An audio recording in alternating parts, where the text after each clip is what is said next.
November 8, 2023. Ang topic ko ngayon para sa mga tao, kasi may feedback ako na nahihirapan sila makapasok ng trabaho, nahihirapan sila kung ano ba gagawin nila, ang dami na nilang na-applyan, pero wala naman sila, hindi naman sila natatanggap sa trabaho, no? Ang dapat mong gawin, alternative, no, kasi nasa Pilipinas ka, no, alam mo naman ang sitwasyon ng Pilipinas. Ewan ko lang kung sumunod na small to big business and all government offices. So sinabi kong gawin ng 3 times na lang ang trabaho para yung TTHS, Tuesday, Thursday, and Saturday para sa bago nilang na-hire. So, nagkaroon ng equal distribution. Hindi ko palang alam kung kasi hindi naman ako nagtatrabaho, hindi ko alam kung na-implement na yon. Kung gano'n ang sitwasyon mo, hindi ka matanggap-tanggap ng trabaho. Kasi, yan din ang nangyari sa akin. May personal experience. Mahirap talaga mag-apply ng trabaho dito sa Pilipinas. Maraming mga standard of procedure, maraming requirements, tapos marami rin siyang mataas ang standard ng qualification nila. So, masyadong mabusisi.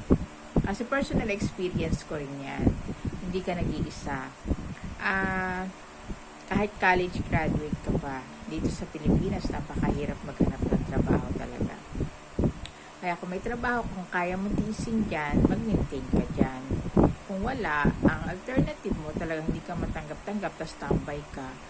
Another alternative mo is, kung meron kang pagbili ng sasakyan, gaya ng, ay mga independent, freelance, gaya ng rider, driver, jeepney driver. Alam mo ba nakapagpaaral yan ng college, mga jeepney driver, operator driver, na operator ng mga jeepney, ng sasakyan, kasi yan ang negosyo ng biyenan ko. Pero nakita mo naman ang mga anak niya college graduate, kaya maganda ring negosyo yung jeepney na sasakyan. Kaya mag-invest ka dyan, tapos kumuha ka ng driver o ikaw mismo maging driver. Tricycle, kasi marami rin akong kakilala na driver ng tricycle pero nakapagpaaral, kasi ang laki ng kinikita ng isang driver ng tricycle. Kumikita yun ng 500 to 1,000 or more, depende. Kung minsan kasi meron silang angkas na special delivery na kukunin yung, kasi uso na ngayon yung kinakarga yung ref sa mismong tricycle or furnitures and pictures na mga salaset na hindi naman bulky, mga binibili. Uso na yun. So, ang mahal din yung tip. Iba yung mga nagsha-shopping, gano'n.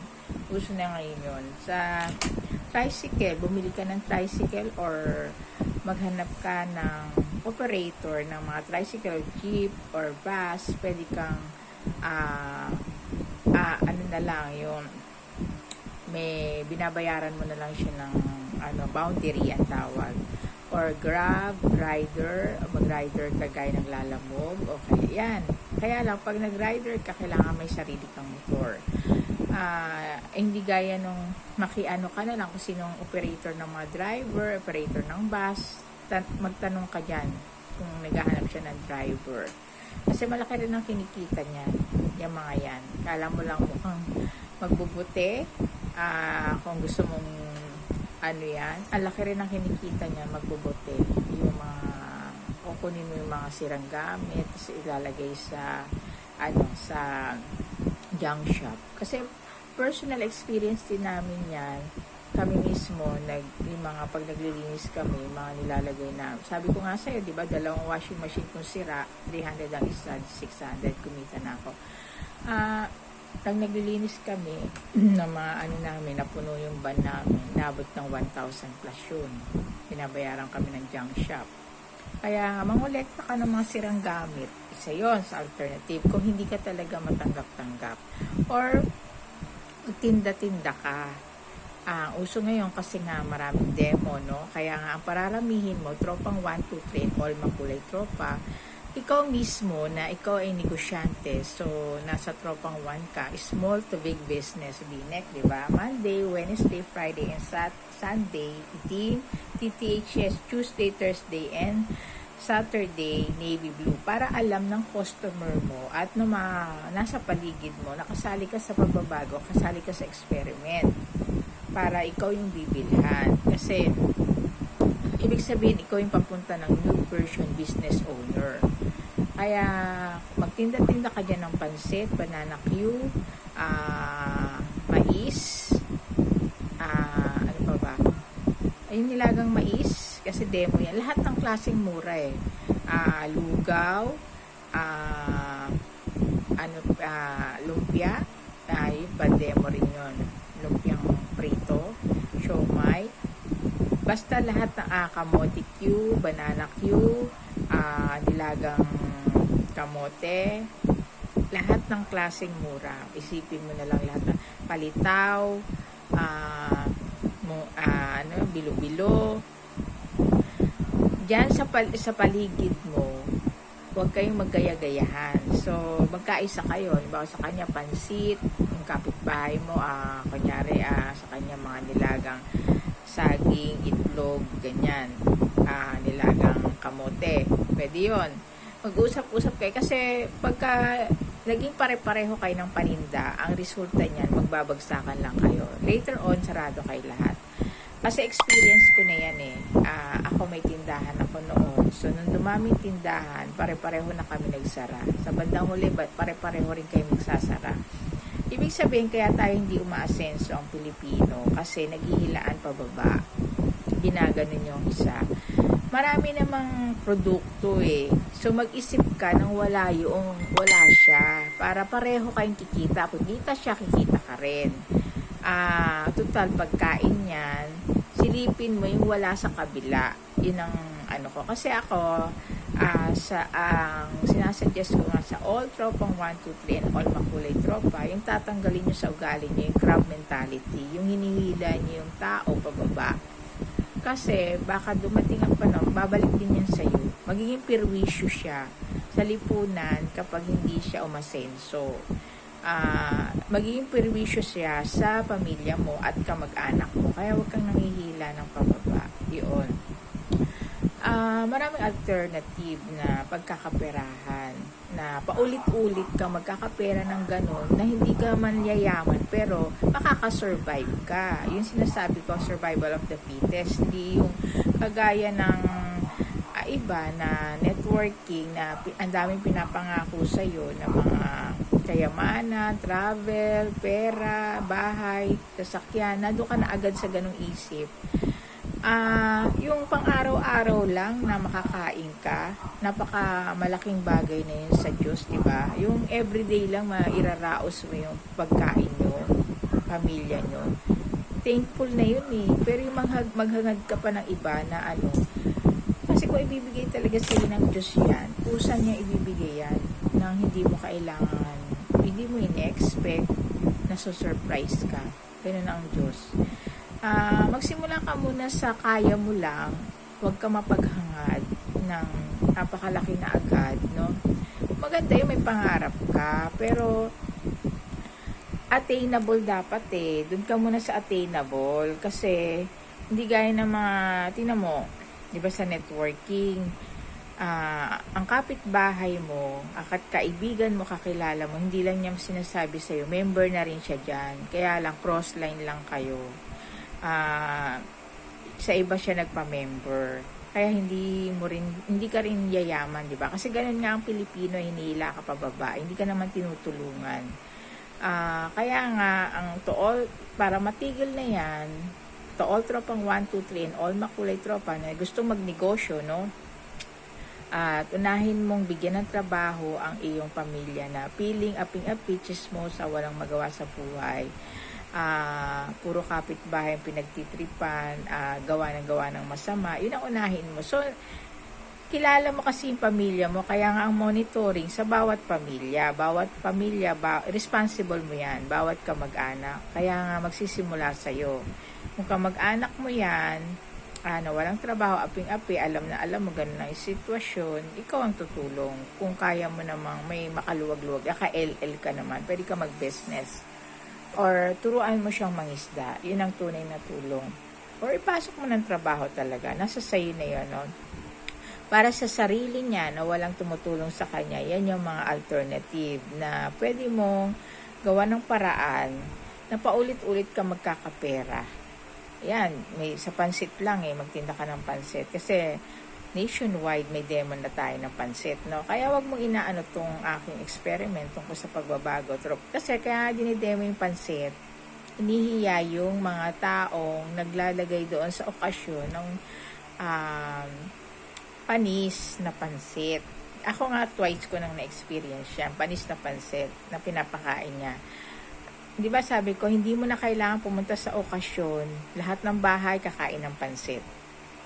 Hindi mo rin kailangan maghanda ng pansit. Kasi pagsasawain, bawat bahay, bawat pamilya ng pansit. Para wala na yan, magkaroon na ng katapusan yung sinasabing kung magpapakain ka man ng pansit, di ba sabi ko, sa restaurant or buffet na kilalang kilala talaga. Restaurant na kilalang kilala talaga. Na hindi ka na magrereklamo. Sa Chowking may pansit din dun, di ba? Yun, pwede yun. Pero yung sa bahay, hindi mo na ihahanda yan kahit kailan. Ang pakakainin mo, bawat bahay, bawat pamilya, sarili mo lang. Para walang pintasan. Wala nang, natuldukan na yung katapusan na yung ganyan. Padala ng pansit, handa ng pansit. Huwag ka rin nagbibigay sa kapitbahay ng pansit, ha? Ang sabi ko, di ba, magpa-practice kayo or bumili ka ng sarili mo. Kasi para wala na, matuldukan na yung hindi masarap. Tapos, nagpadala ka pa raw sa kapitbahay ng pansit, panis naman. Ang tingin mo raw sa kakain ay kaning baboy. Baboy.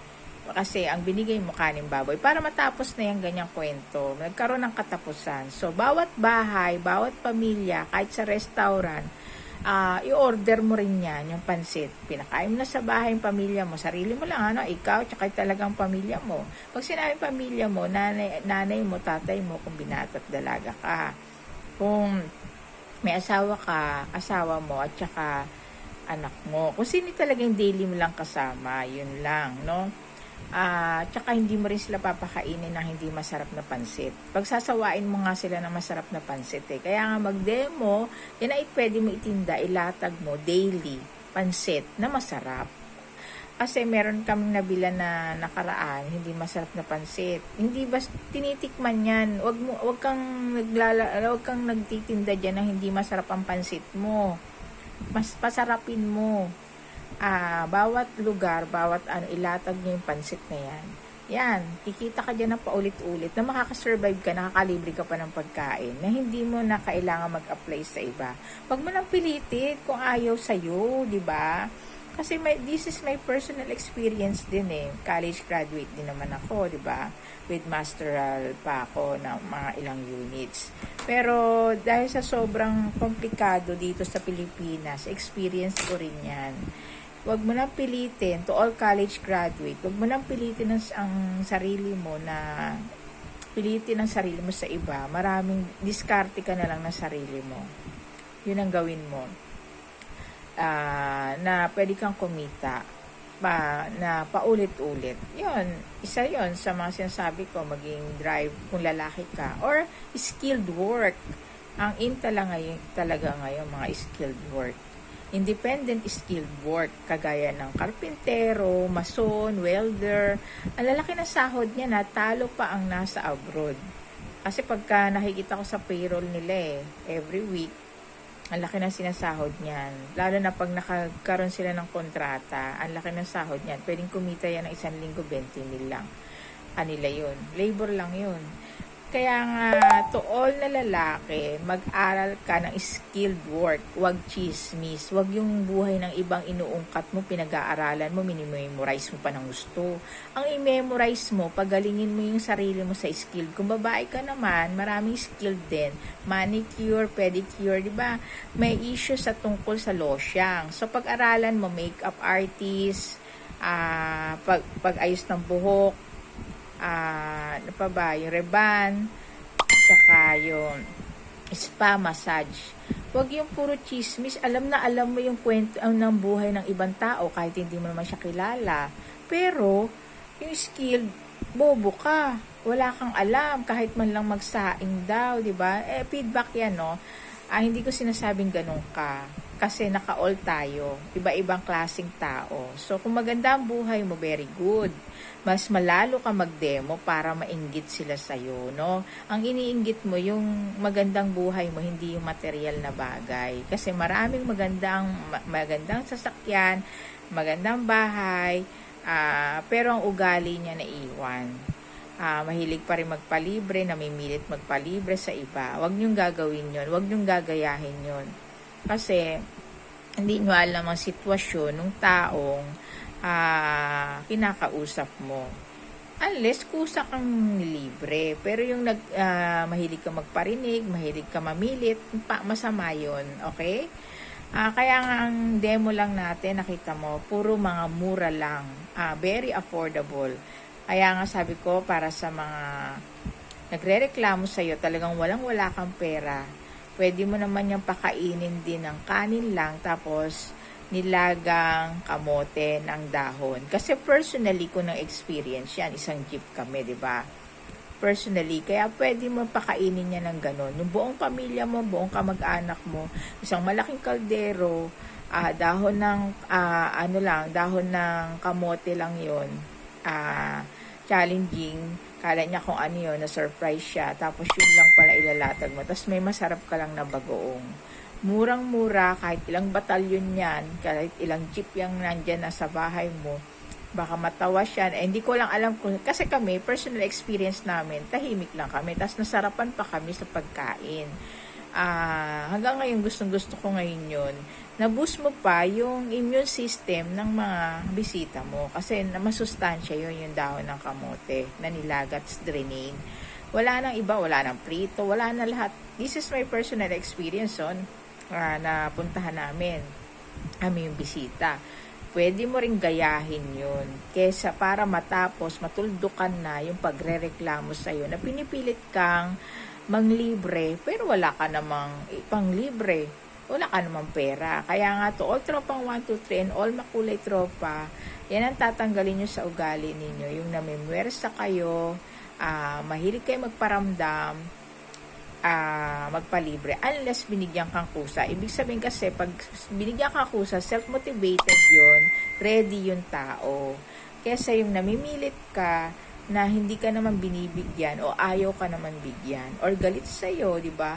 Kaya nga, huwag kang paramdam ng paramdam. Kaya ginawa akong uniform yan. Sa bawat bahay, meron ka rin nun. Diba? Cake. Diba? Dumating si complicated tropa, kain ka ng kain ng cake. Pero, hindi mo siya binigyan. Pagdating niya sa bahay, may chocolate cake din yung pamilya niya. Magtandem kayo. Ang mararamdaman niya para siyang napahiya. Kasi, sabi ko, bawat bahay, bawat pamilya, di ba? Bawat bahay, bawat pamilya. Si complicated, pabalikin mo siya sa bahay niya o pamilya niya, kung saan siya, o kamag-anak niya, dun niya matitikman yan. Sa kamag-anak niya o pamilya niya. Kasi sinabihan ko na lahat ng nakaluwag-luwag na sa buhay, no? Magpakain siya sa buffet or sa patawag niya yung mga mahihirap niyang kamag-anak, pakainin niya para magkaroon ng katapusan, natuldukan, dan na siya doon, dan na. No, kung nakaluwag-luwag naman siya, yung buong pamilya niya, buong kamag-anak niya, naka-accept si complicated na kaibigan niya ha, o kahit na hindi complicated, kahit tropang 1, 2, 3 o makulay tropa yan, pero kaibigan mo yan, hindi mo siya isasali, kasi baka may mga pag-uusapan kayo na pang pamilya lang. Marinig pa ni complicated tropa or ni tropang 1, 2, 3 na hindi naman siya pamilya. Kaya nga, bawat pamilya, bawat kamag-anak lang, naka-exclusive ngayon to. Kaya, pabalikin mo siya doon. Kunyari, example, no? Kain kayo ng kain ng andoks.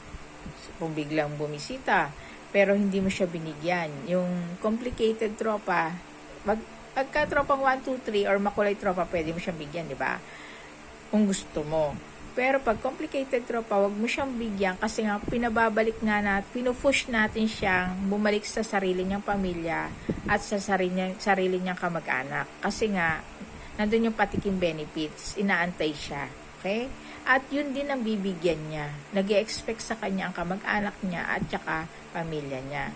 Yun po, pinupush natin silang bumalik sila sa kamag-anak nila, pamilya nila na nirereklamo nila na maramot, etc., etc. Para magamot na yon, di ba? Kaya nga sabi ko, sa bawat bahay, bawat pamilya, are you ready na i-treat mo na yung pamilya mo o kamag-anak mo na nagrereklamo sa'yo or nag-expect sa'yo. So, ipupush mo sila na pabalikin sa kamag-anak or pamilya. Doon nila matitikpan yung patiking benefits na hinahanap ni Complicated Tropa. Hanggang dito na lang ang aking message or video. Bye!